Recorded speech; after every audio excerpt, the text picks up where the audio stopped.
मला वाटतं हे नाटक इतकं रेझोनेट करतं ना, कारण जसं हे नाटक म्हणतं की आमच्या पिढीची गोष्टच वेगळी, तसं प्रत्येक पिढीला वाटतच असतं. प्रत्येक पिढी पुढच्या पिढीला काहीतरी समजावतच असते आणि ती पुढची पिढी त्यांच्या त्यांच्या हिशोबाने आधीच्या पिढीला सांगत असते, "थांबा यार, तुम्हाला नाही कळत आहे." आणि मग कधीतरी ती पिढी त्या सेंटरला येते, जिथे त्यांना पुढच्या पिढीला काहीतरी सांगायचं असतं. नमस्कार, मी कस्तुरी सिनेचित्रमध्ये तुमच्या सगळ्यांचं स्वागत आहे. खरं तर नाटक प्रेक्षक ह्यांचं एक वेगळंच नातं असतं. पण अनेक वर्षानंतर जेव्हा आपण रंगमंचावर येतो ना, तो कलाकारच खूप उत्साही असतो, की अखेर रंगमंचाने माझं नातं जुळून दे. खूप स्वागत हर्षदाताई. खूप आनंद होते कारण का मालिकांमध्ये बघत असतो, पण जेव्हा प्रेक्षक आपल्याला समोरून बघतो ना, एक कलाकार म्हणून तेव्हा तुला काय वाटतं? आणि आता इतक्या वर्षानंतर पुन्हा एकदा प्रेक्षकांना भेटणार आहेस, सो काय वाटतं तेव्हा?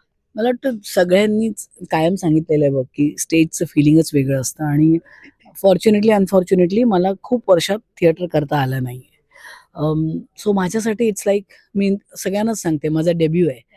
त्यामुळे माझ्याबरोबर हे सीनियर कलाकार जे काम करतायत, ह्यांच्या आशीर्वादाने मी या स्टेजवरचं करिअर सुरू करते.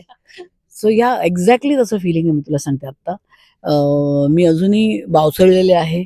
I am just trying to figure out की हे कसं करायचं, हे करेक्ट होईल ना? हे वाक्य असं घेतलं तर पोहोचणार आहे लोकांपर्यंत का तसं घेतलं तर? या सगळ्या गडबडीत वाक्यच सजून माझी ठरत नाहीयेत.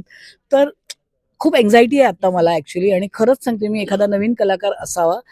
लोकांना वाटेल पटेल माहीत नाही मला, पण मेरे दिल की हालत मुझे मालूम. तर मी आत्ता त्या प्रेशरमध्ये आहे ॲक्चुअली. खरं तर अक्षर नाव जेव्हा कॅची असतं ना नाटकाचं, आमच्या पिढीची गोष्टच वेगळी. खरं तर कॅची आहे ना? येस. खरं तर पिढ्यानपिढ्या आपण बघत असतो. जेव्हा आपले आई-वडील आपण लहान असतो तेव्हा नाटक बघूया, चित्रपट बघूया. पण आता सध्या ना यंगस्टर्स खूप नाटकाकडे वळतायत. त्यांना नाटकं खूप आवडतायत. एक कलाकार म्हणून तू कसं बघतोस ह्या यंगस्टरकडे?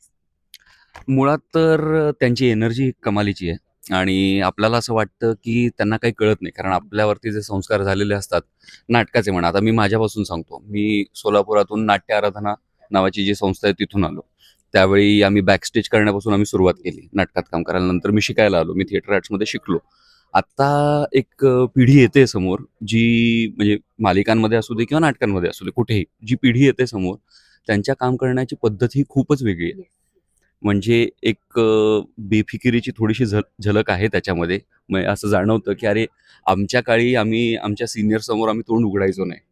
पण हे बोलतात, हे बिनधास्त आहेत. पण ते चुकीचं बोलतात, की बरोबर बोलतात ते काळाने ते शिकतील. पण आता त्यांना सांगावं की नाही असं पण होतं कधी-कधी. पण ते कमालीचे कॉन्फिडंट आहेत त्यांच्या कामामध्ये. जो म्हणजे आपण इतकी वर्ष काम करून सुद्धा आपल्याला कधी-कधी वाटतं, की अरे, आपण खूप विचार करतो का ह्या सगळ्या गोष्टींचा? आपण करून टाकायला पाहिजे का?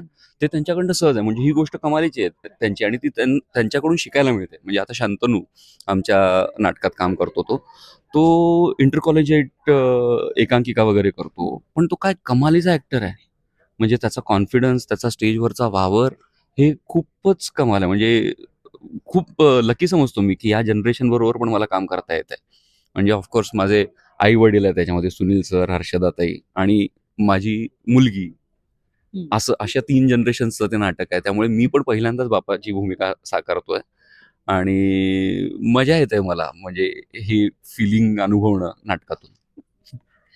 खरं तर शर्मिला आत्ताचं ट्रेंडिंग चालू आहे सोशल मीडिया. जेन झी, अल्फा असे आपण वेगवेगळे प्रकारची मुलं आता भेटतायत. सो खरं तर अशा पद्धतीचं आपण कॅरेक्टर जेव्हा करतो, सून असू दे किंवा काही असू दे, त्याच्याकडे तुझा बघण्याचा दृष्टिकोन कसा आहे? कारण का नाटक हे आपण प्रेक्षकांना समोरासमोर दाखवतो, त्यांना ते संवाद कळले पाहिजेत. सो हे तू सोशल मीडिया थ्रू किंवा प्रेक्षकांना कसं सांगण्याचा एक प्रयत्न करणार आहेस, की यार नाटक हा वेगळाच विषय आहे, जो जिवंत विषय असतो? म्हणजे अगदीच जेनझी नाहीये मी नाटकामध्ये. म्हणजे काही सुरुवातीला एक म्हणजे नाटकात म्हणजे एंट्री होते तेव्हाचे काही 1-2 सीन्स असतील जिथे मी थोडी जेनझी पण नाही म्हणता येणार खरं तर. आता मी सगळं सांगणार नाहीये खरं तर तुम्हाला.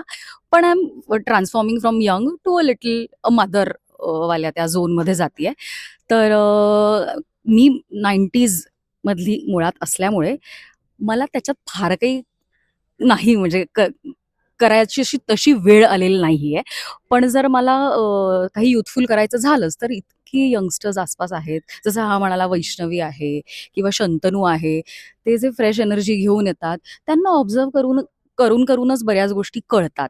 तर त्या आणि आपले प्रेक्षक इतके वेलकमिंग आहेत खरं तर. तुम्ही चुकलात जरी, तुम्ही काहीतरी वेगळं जरी केलंत, तर आपल्याला असं वाटतं की आपण काहीतरी चुकलोय, आपण काहीतरी माती खाल्लीये.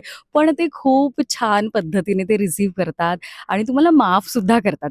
त्यामुळे मी माझा प्रयत्न 100% करणारच आहे, की मला जो रोल मिळाला आहे, जे मला ट्रान्सफॉर्मेशन करायचं आहे from one age group to another age group, ते मी माझ्या पद्धतीने 100%, 1000% देण्याचा प्रयत्न करेनच.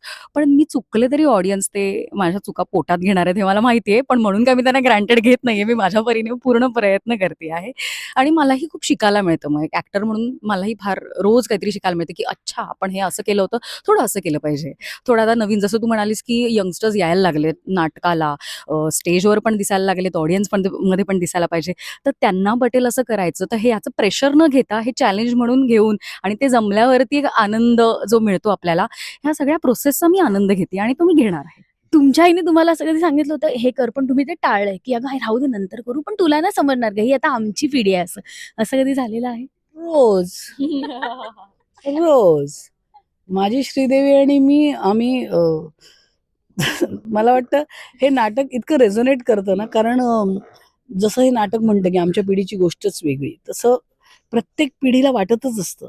प्रत्येक पिढी पुढच्या पिढीला काहीतरी समजावतच असते आणि ती पुढची पिढी त्यांच्या हिशोबाने आधीच्या पिढीला सांगत असते, थांबा यार तुम्हाला नाही कळत आहे. आणि मग कधीतरी ती पिढी त्या सेंटरला येते जिथे त्यांना पुढच्या पिढीला काहीतरी सांगायचं असतं. So I think that is the beautiful part about this play, की हे अख्खं नाटक आहे ना, तुला कुठेही एलियन वाटत नाही. त्यातलं प्रत्येक पात्र इथे बसलेल्यांपैकी कोणीतरी ते पात्र आहे. सो तेच मला वाटतं ह्या स्क्रिप्टचं, ह्या संहितेचं यश तेच आहे. जसं टेक्नॉलॉजीमुळे जग जवळ आलं आपण म्हणतो. आता मी मुंबईत राहतो, माझे आई वडील सोलापुरात राहतात आणि माझी आई ही इंस्टाग्रामवरती आहे आणि ती फुल्ली ॲक्टिव्ह आहे. म्हणजे तिचे कमेंट्स असतात कुठल्याही पोस्टवरती, काहीही केलं वगैरे, तर मला तिला सांगावं लागतं की थांब जरा, की नको करूच हे. कारण मला भीती वाटते. कारण कुणी ती काहीतरी तिच्या म्हणजे नितळ भावनेनं काहीतरी एक्सप्रेस करेल त्याच्यावरती आणि कुणाला काहीतरी वाटेल किंवा कोणी काहीतरी दुखावलं जाईल, "का असं नको बोलू, तुझा मुलगा आहे, तो काम करतो याचा तुला आनंद असणार आहे, पण सगळं नको मांडू," असं होतं.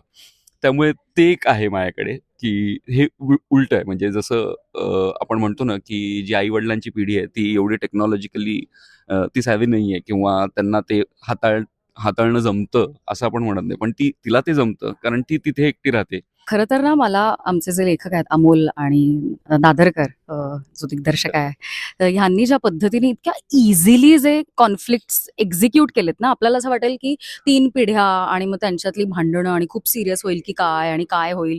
तर कॉन्फ्लिक्ट्स आहेत पण ते इतक्या सहज सोप्या पद्धतीने सॉल्व्ह होत जातात. तर त्यातनं मला असं वाटतं ऑडियन्सलाही कळेल की जे आपल्या आसपासच्या जनरेशन्स बरोबरचे कॉन्फ्लिक्ट्स आहेत ते पण इतक्या इझिली सॉल्व्ह करता येऊ शकतात. खरं आहे, म्हणजे actually हां. आपण खूप प्रेशर, हां. अनेक प्रॉब्लेम तर आपण स्वतः निर्माण क्रिएट करतो आपण. एक्झॅक्टली. आपण खूप टेन्शन घेतो आणि खूप पुढत बसतो आणि खूप चिडतो, त्रागा करतो. खरं तर तेवढं करायची गरज नाहीये. खूप रिलॅक्स आणि चिल होऊन आपण त्या गोष्टीकडे बघू शकतो, एकमेकांना समजून घेऊ शकतो. तर या नाटकातनं मला असं वाटतं, की तो एक मेसेज मिळणार आहे, की कॉन्फ्लिक्ट्स आहेत, असतील, पण ते खूप इझिली सॉल्व्ह करता येतात. बस आता सगळ्यात इम्पॉर्टंट गोष्ट म्हणजे 9 मे ला शुभारंभ आहे. यशवंत नाट्यगृहात आमचा शुभारंभाचा प्रयोग आहे. त्या दिवशी तुम्ही येऊ शकलात तर नथिंग लाईक इट याच. आणि आणि त्या दिवशी आवडलं, आजी-आजोबा, आई-बाबा आजी-आजोबांना आणि घेऊन या, नातवंड तुम्ही स्वतः या, सगळ्यांनी. नातवंडांना या, शेजाऱ्या-पाजाऱ्यांना घेऊन या. त्या दिवशी तुम्ही आलात की तुम्हाला प्रयोग आवडेलच. तो आवडला की दुसऱ्या दिवशी 4 वाजता गडकरीला प्रयोग आहे. असे सलग प्रयोग आहेत. तर तुम्ही प्लीज न्यूजपेपर चेक करा, बुक माय शो चेक करा, तिकीट काढा आणि नाटक एन्जॉय करायला या. आम्ही सगळे आतुरतेने तुमची वाट वाट पाहतोय. आमच्या पिढीची गोष्टच वेगळी.